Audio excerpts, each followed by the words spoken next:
Hello everybody, my name is Milton Villarreal. Thank you so much for clicking on this video.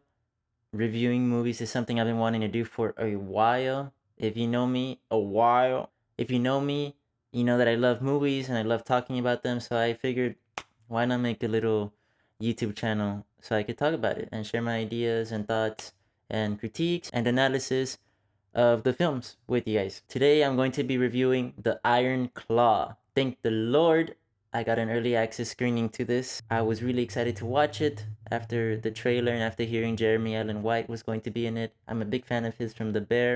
And that's really what enticed me to it. It stars Jeremy Allen White, Zac Efron, Harry Dickinson, and a whole pool of talented people. This is a true story of the inseparable Von Erich brothers, who made history in the intensely competitive world of professional wrestling in the early 1980s. If I'm looking down, it's because I have notes here. The Von Erich family had a big influence in wrestling, and they're very well known. Me personally, I never heard of them, but that's because I never was interested in wrestling or I never really watched it. But I had heard of the Iron Claw, which is a signature move that the family makes when they're performing. But I am so glad I was introduced to this family through this movie. First off, the movie's phenomenal. Across the board, the direction and writing are really strong. The chemistry between the brothers is really apparent. I mean, if you have a sibling, you're really going to connect to that. The banter, the love, the support, you really feel it. And that, kudos to the writing and the performances. They really sold us on this is a loving family. It feels very natural. The on location shooting envelops you into the setting and this country like lifestyle. And wow, the acting was amazing. It contains the best actor for the year, in my opinion, which was Zac Efron's performance. I don't know what sort of place one must go to perform the way he did, but I really hope someone gave him a hug afterward or something.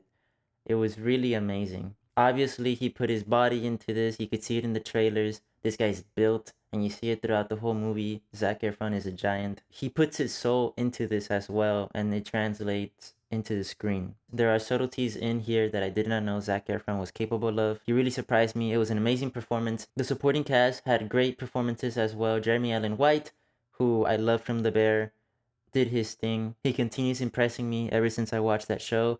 Harry Dickinson, though, was really the standout supporting character for me.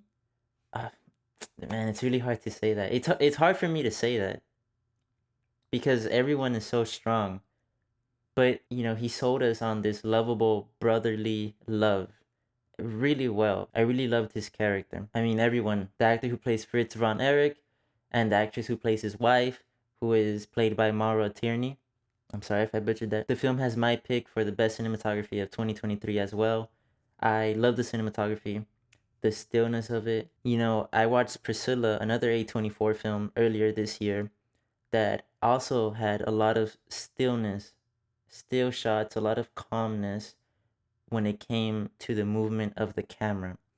And the actual mise en scene, what we were looking at, was a subject and a lot of empty space around him or her, which was to convey Priscilla's character, right? Now, in this film, there's so much stillness in the movement, but there's a lot of chaos going on in the film. A lot of scenes where the subject is being recorded and is not even entirely in frame. It creates a very successful sense of overwhelmingness. Also, amazing uses of Dalians. It has a there's a graininess, even like a texture to the film. I don't know how to describe it, but like it's very, very, very well done. Technically amazing. It does have my pick for best cinematography.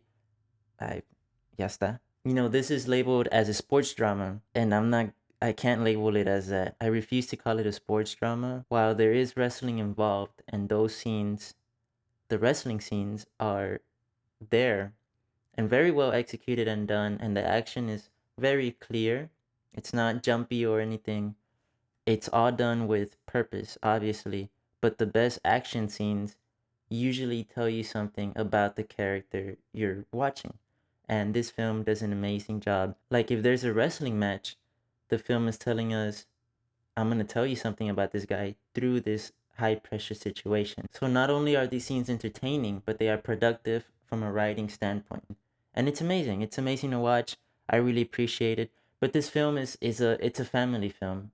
I refuse to limit it to a wrestling drama. I'm going to call it a human drama. It's a drama, period.